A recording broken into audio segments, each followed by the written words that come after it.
بسم اللہ الرحمن الرحیم۔ پاکستان سے محمد عمران صاحب نے ایک امیج بھیجا ہے جس کا عنوان ہے حضرت عائشہ صدیقہ کا عقیدہ، اور پھر آگے حدیث پاک لکھی ہے کہ حضرت عائشہ رضی اللہ تعالی عنہ فرماتی ہیں،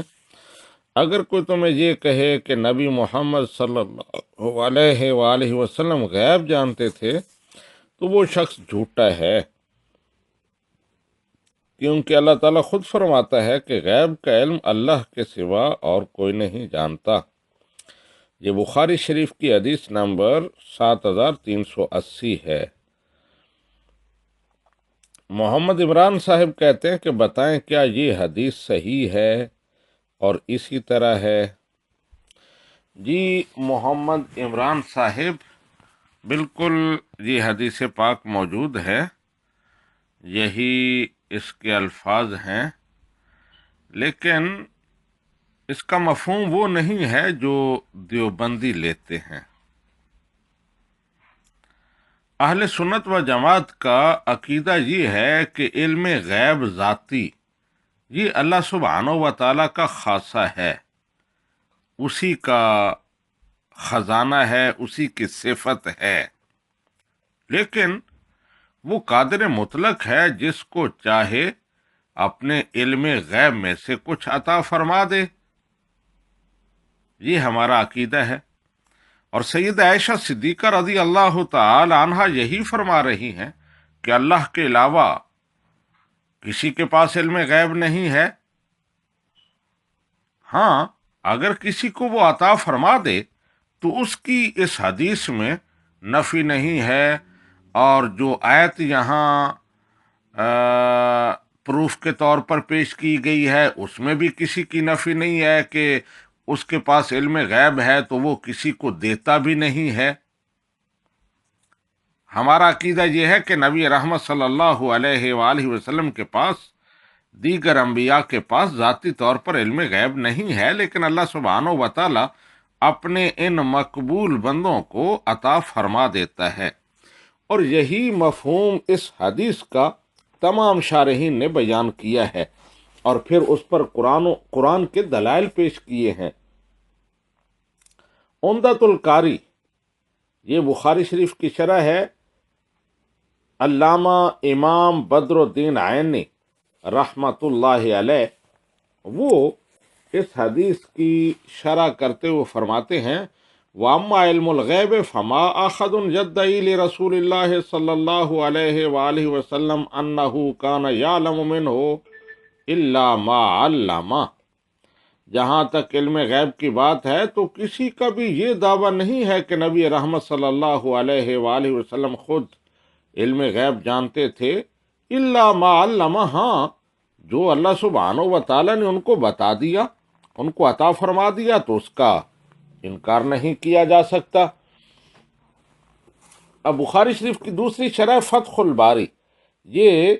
امام ابن حجر عسقلانی رحمت اللہ علیہ کی ہے، وہ بھی بالکل یہی الفاظ اس حدیث کی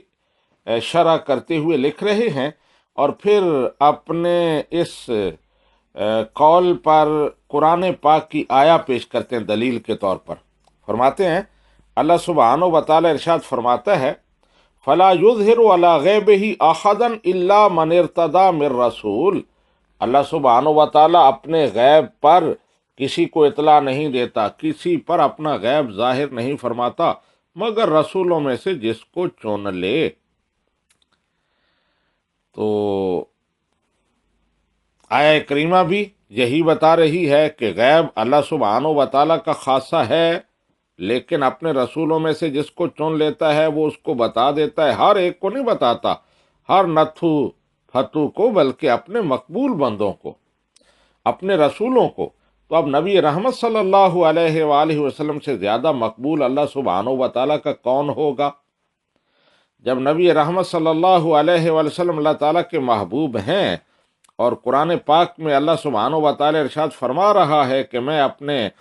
مقبول اور چنے ہوئے بندوں کو علم غیب اپنا عطا فرماتا ہوں، اور وہ علم غیب ان کا عطائی ہے، اللہ کا دیا ہوا ہے، ان کا ذاتی نہیں ہے، تو پھر اس پر کسی کو اعتراض نہیں ہونا چاہیے۔ مختصراً یہ کہ یہ جو حدیث پیش کی گئی ہے یہ بالکل موجود ہے،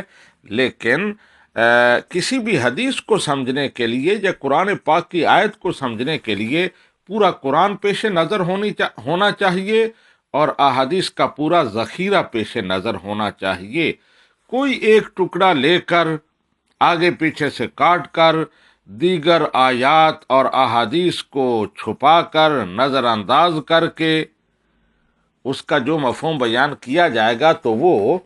صحیح مفہوم نہیں ہوگا۔ اب اس حدیث میں جو کوٹ کی گئی ہے اس امیج میں، قرآن پاک کا یہ فرمان پیش کیا گیا، لا یعلم الغیب الا اللہ، غیب کوئی نہیں جانتا سوائے اللہ کے۔ تو ہمارا اس پر عقیدہ ہے کہ جہاں یہ بتایا جا رہا ہے کہ بنیادی طور پر غیب اللہ سبحانہ و تعالیٰ کا خاصہ ہے، اس کا ذاتی علم غیب ہے، لیکن دوسری آیہ کریمہ فَلَا يُظْهِرُ عَلَى غَيْبِهِ أَحَدًا إِلَّا مَنِ ارْتَضَىٰ مِن رَّسُولٍ، اس میں اللہ سبحانہ و تعالیٰ فرما رہا ہے کہ وہ جو علم غیب اللہ سبحانہ و تعالیٰ کا خاصہ ہے، وہ اس میں سے اپنے مقبول بندوں کو، اپنے